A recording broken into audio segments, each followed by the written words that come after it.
Hello friends, ओम श्री गणेशाय नमः। जय श्री कृष्ण। आप सभी का स्वागत है आपके अपने यूट्यूब चैनल पर। फ्रेंड्स, आज हम आपको इस वीडियो में बताने जा रहे हैं माघ मास की शुक्ल पक्ष की जया एकादशी का शुभ मुहूर्त, व्रत पारण का समय, पूजा विधि, व्रत कथा, महत्व और जया एकादशी के दिन धन प्राप्ति के लिए किए जाने वाले अचूक उपायों के बारे में। फ्रेंड्स, वीडियो शुरू करने से पहले आपसे रिक्वेस्ट है, अगर आप हमारे चैनल पर नए हैं और आपने अभी तक चैनल को सब्सक्राइब नहीं किया है तो प्लीज सब्सक्राइब कीजिएगा चैनल को, साथ ही प्रेस कीजिएगा बेल आइकन को, जिससे नए वीडियो से रिलेटेड नोटिफिकेशन आपको तुरंत प्राप्त हो सके। और वीडियो पसंद आने पर वीडियो को लाइक और शेयर जरूर कीजिएगा ताकि सभी भक्तों को इस वीडियो का लाभ प्राप्त हो सके। और कमेंट बॉक्स में जय श्री कृष्णा जरूर लिखिएगा। हिंदू धर्म में एकादशी एक महत्वपूर्ण तिथि है। एकादशी व्रत की बड़ी महिमा है। पद्म पुराण के अनुसार स्वयं महादेव जी ने नारद जी को उपदेश देते हुए कहा था कि एकादशी महान पुण्य देने वाली होती है। एकादशी प्रत्येक महीने में 2 बार आती है, एक शुक्ल पक्ष में, दूसरी कृष्ण पक्ष में। पूर्णिमा के बाद आने वाली एकादशी को कृष्ण पक्ष की एकादशी और अमावस्या के बाद आने वाली एकादशी को शुक्ल पक्ष की एकादशी कहते हैं। जो भक्त एकादशी के दिन उपवास करते हैं वे उपवास के नियमों का कड़ाई से पालन करते हैं तथा अगले दिन सूर्योदय के बाद ही उपवास समापन करते हैं। एकादशी व्रत के दौरान सभी प्रकार की अनाज का सेवन वर्जित होता है। जो लोग किसी कारणवश एकादशी व्रत नहीं रखते हैं उन्हें एकादशी के दिन भोजन में चावल का प्रयोग नहीं करना चाहिए तथा झूठ व परनिंदा से बचना चाहिए। जो व्यक्ति एकादशी के दिन विष्णु सहस्त्र नाम का पाठ करता है उस पर भगवान विष्णु की विशेष कृपा होती है। हिंदू पंचांग के अनुसार माघ महीने के शुक्ल पक्ष की एकादशी को जया एकादशी कहते हैं। इस एकादशी को अजा एकादशी भी कहते हैं। जया एकादशी को बहुत ही पुण्यदायी एकादशी माना जाता है। यह एकादशी का व्रत करने से सभी तरह के पापों से मुक्ति मिल जाती है।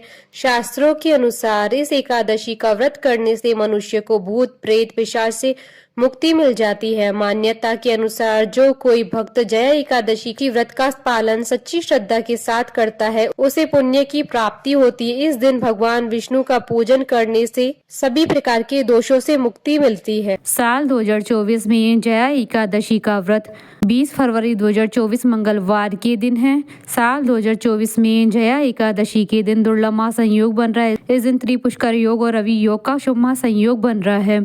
इन योगों में किए गए किसी भी कार्य में उस कार्य में विशेष सफलता प्राप्त होती है। इस दिन विष्णु जी की पूजा की जाती है। उन्हें पुष्प, जल, अक्षत, रोली तथा विशिष्ट सुगंधित पदार्थ अर्पित किए जाते हैं। इस दिन व्रत करना बेहद फलदायी होता है। मान्यता है कि जो व्यक्ति इस दिन व्रत करता है उसे भूत प्रेत पिशाच जैसी योनियों में जाने का भय नहीं रहता है। इससे व्यक्ति को उसके सभी कष्टों से मुक्ति मिल जाती है। हिंदू धर्म ग्रंथों में इसका महत्व बहुत अधिक बताया गया है। इसका उल्लेख भव्योत्तर पुराण और पद्म पुराण में भगवान कृष्ण और राजा युधिष्ठिर के बीच बातचीत के रूप में मौजूद है। इस दिन दान पुण्य का बहुत अधिक महत्व है। इस दिन जो व्यक्ति दान करता है वो कई गुण अर्जित करता है। जया एकादशी की पुण्य के कारण मनुष्य सभी पापों से मुक्त होकर जीवन के हर एक क्षेत्र में विजय प्राप्त करता है और मोक्ष का अधिकारी हो जाता है। भगवत पुराण में बताया गया है कि जो मनुष्य समस्त भौतिक तथा सांसारिक सुख प्राप्त करना चाहते हैं उन्हें जया एकादशी का व्रत अवश्य करना चाहिए।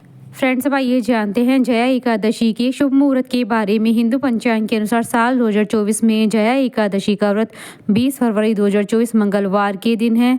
माघ शुक्ल एकादशी तिथि प्रारंभ होगी 19 फरवरी 2024 को सुबह 8:49 पर और माघ शुक्ल एकादशी तिथि का समापन होगा 20 फरवरी 2024 को सुबह 9:55 पर। उदया तिथि के आधार पर जया एकादशी का व्रत 20 फरवरी 2024 को रखा जाएगा।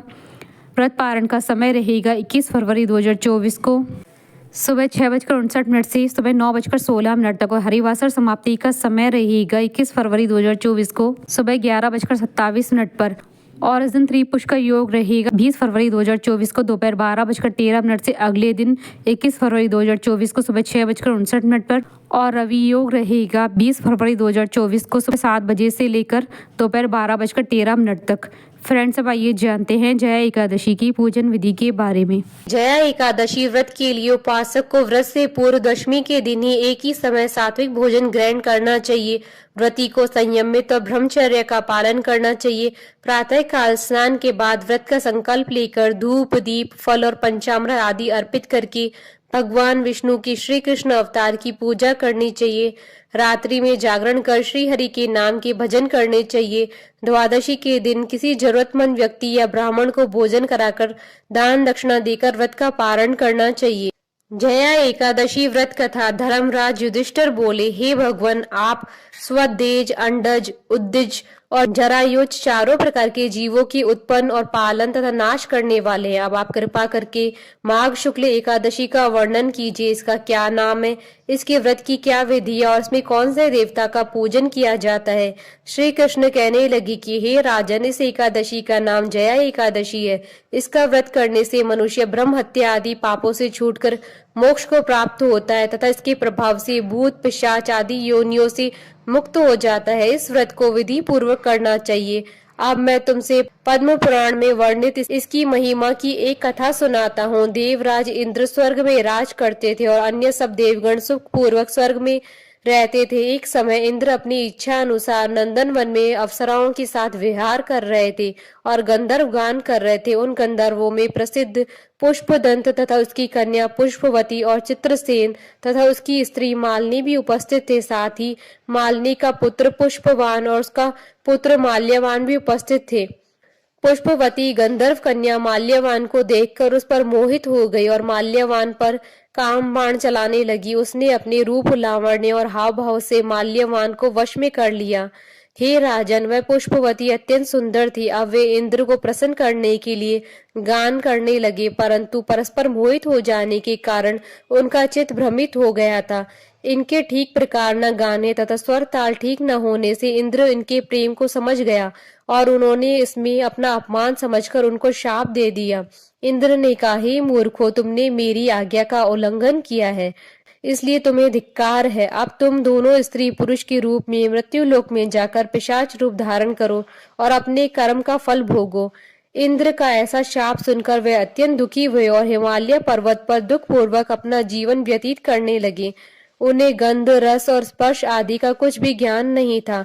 वहां उनको महान दुख मिल रहे थे। उन्हें एक क्षण के लिए भी निद्रा नहीं आती थी। उस जगह अत्यंत शीत था, इससे उनके रोंगटे खड़े रहते थे और मारे शीत के दांत बजते रहते थे। एक दिन पिशाच ने अपनी स्त्री से कहा कि पिछले जन्म में हमने ऐसे कौन से पाप किए थे जिससे हमको यह दुखदायी पिशाच योनि प्राप्त हुई है।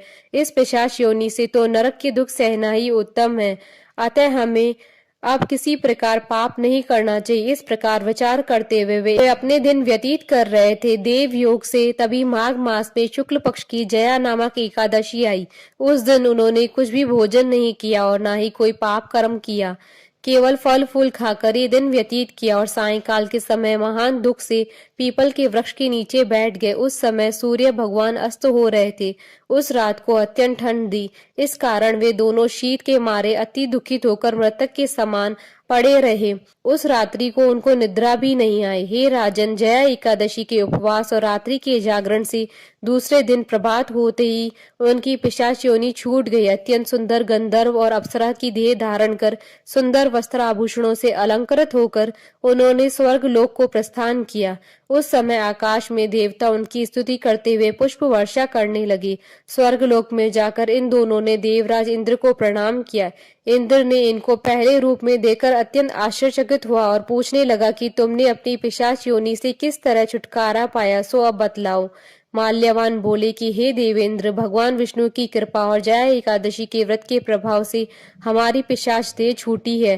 तब इंद्र बोले कि हे माल्यवान, भगवान की कृपा और एकादशी का व्रत करने से न केवल तुम्हारी पिशाच योनि छूट गई है, वरन हम लोगों के भी वंदनीय हो गए, क्योंकि विष्णु और शिव के भक्त हम लोगों के वंदनीय हैं, अतः आप धन्य हैं।